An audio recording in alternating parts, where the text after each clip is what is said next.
ওই যাত্রার নাম ছিল গঙ্গা নদীর মাঝি। ওই গঙ্গা নদীর মাঝির এক ভিলেনের রোল করেছিলাম, তার একটুখানি অংশ আপনাদের কাছে আমি শোনাবো। ভিলেনের নাম ছিল গণেশ পোশাক। গণেশ পোশাক চরিত্রে দিলীপ পাল। এরই নাম শহর কলকাতা, আজব দুনিয়ার আজব শহর। কি নেই এখানে? বড় বড় ধনী ব্যবসায়ী, বড় বড় কবি, সাহিত্যিক, শিক্ষিত সমাজ। তেমনই আছে দেহ প্রসারিণী রমণী, আছে সরাই খাড়া, আছে শত শত ক্ষুধার্ত মানুষের মিছিল।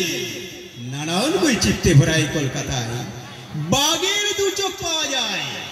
আবার এর মধ্যেও আছে সাহেবদের অত্যাচার, আছে স্বদেশিয়ানা, দেশকে স্বাধীন করার মন্ত্র। এর মধ্যেও আছে সাহেবদের গোলামি করে নিজেদের সম্পদ বাড়ানোর তাগিদ।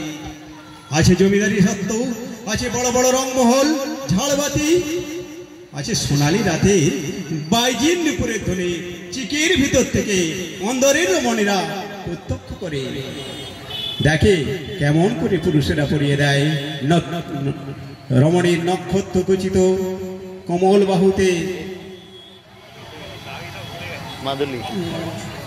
ঠিক আছে, আর এইটুকুই বলে আমি শেষ করছি।